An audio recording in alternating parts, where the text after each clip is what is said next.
Hi everyone, hope it's going well. So, in today's episode, we will be talking about emotional exposure. So, if you are someone who suffers from intense emotions and feel like they overwhelm you and try to avoid them at any chance you can get, then this video is for you. Avoiding emotions is not a solution because, in the long term, it just strengthens them, and over time, the problem becomes more severe. So, for example, if you take a case of an anxiety, someone with you or someone you know might have a small fear of people, and that emotion invokes an action that is avoidance. We start to avoid people because we are anxious, and that instead reinforces anxiety because it then programs your brain to see every social situation as a threat. So, avoiding or suppressing your emotions does not help in the long term, especially not with mental health issues. If you avoid depression, it worsens. If you avoid anger, suppressed anger also leads to frustration and a lot of relationship issues. So, today we're gonna be seeing how to sit with your emotions so that we can train your nervous system to be more resilient over time. So, for starters, whenever we are feeling an emotion that we find uncomfortable, the thing is we don't need to push it away, no matter how uncomfortable it is. And depending on your comfort level, we can start with mild to moderate emotions that you're comfortable with, and then move to the ones that you don't really like. So, how do we do this? Like, whenever there's a situation, for example, you are feeling shame and you are in a situation, you want to avoid it. The general methods that people avoid these things is by distracting themselves, using their phone, doing self harm, sometimes even going on emotional urges and binging sprees. So, our main goal is to prevent that behavior and make it a part of our normal life. Okay, so first we will be questioning what is that I am feeling. So we will be identifying what is the emotion, and it works in a good way because when you state the name, then it no longer has power over you. You can create a mental distance, sort of something. So let's take an example. I am feeling angry, and then I'll be like, if I have to imagine a picture, how would that look like? So you can imagine someone with very tense facial expressions, or someone who is screaming and shouting. So just give it a form of some kind so that we can make it more concrete for ourselves.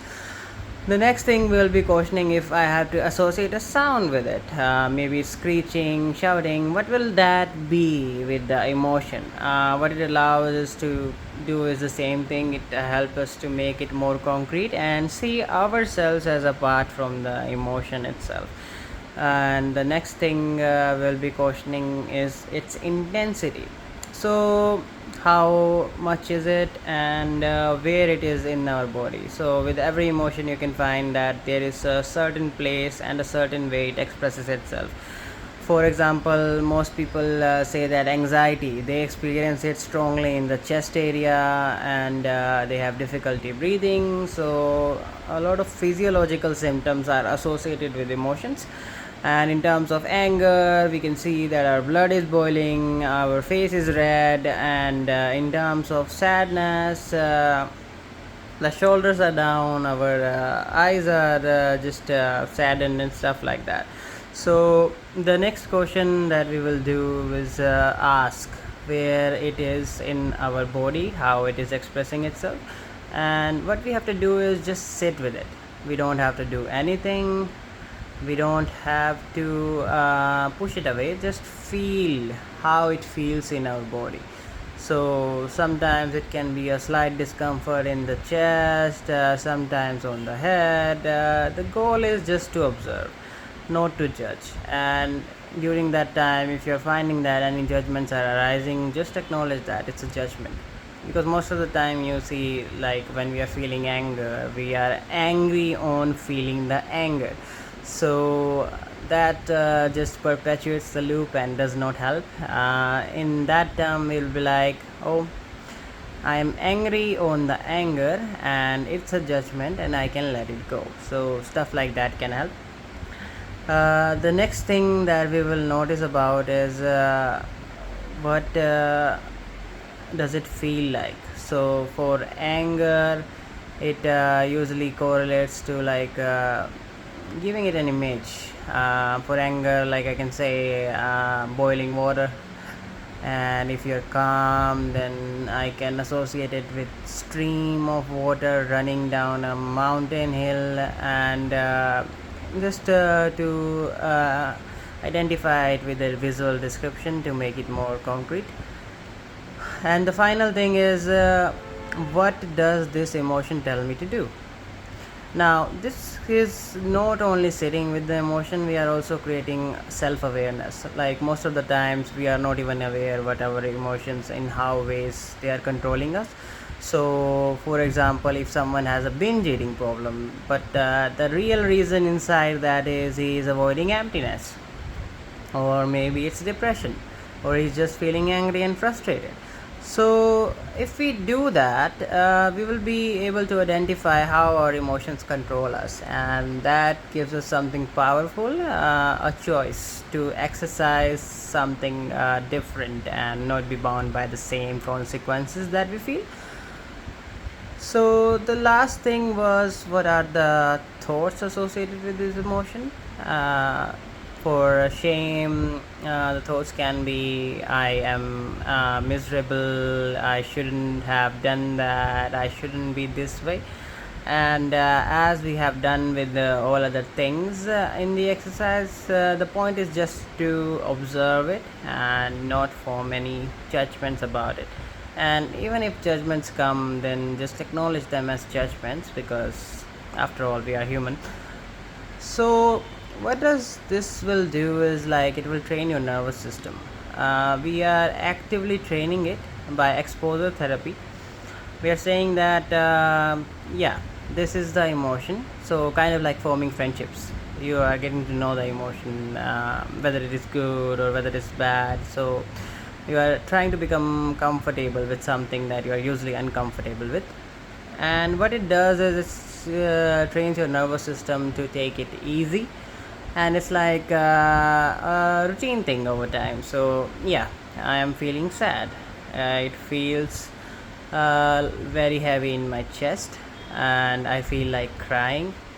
It's also feel like when we feel the weather is gloomy, so it's giving a gloomy vibe. At the same time, I feel like not doing anything today, and this is telling me that everything is worthwhile. So if you see that when we do this exercise, we are giving a lot of the things that we envelop ourselves to the emotion. So we are associating with the emotion. It's not our decision to be sitting there and wallowing in sorrow, but it's like the emotion provokes it. So it creates a little bit of gap for you to think and to sit with the feeling.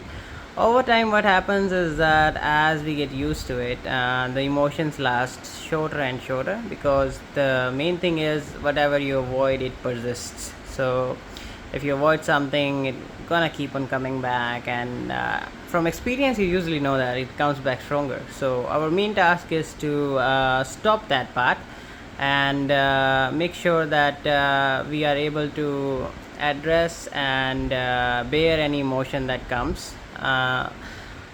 That will ensure that we are able to handle any situation without just breaking down, which is pretty common in mental health issues, and it will increase our resilience.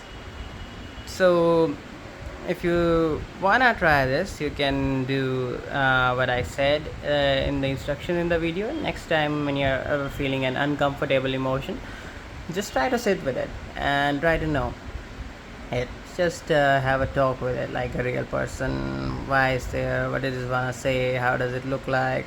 Give it a form, and when you give it a form, then it will leave relatively early rather than sticking around. and that's how you can sort a lot of the things, because a lot of the times when we do things via our emotions, then the outcomes are not necessarily really in our benefit. So this is something that you can use. If you need more info and content like this, please make sure to follow and drop your questions in comments. I will answer them whenever I can. Thank you for watching.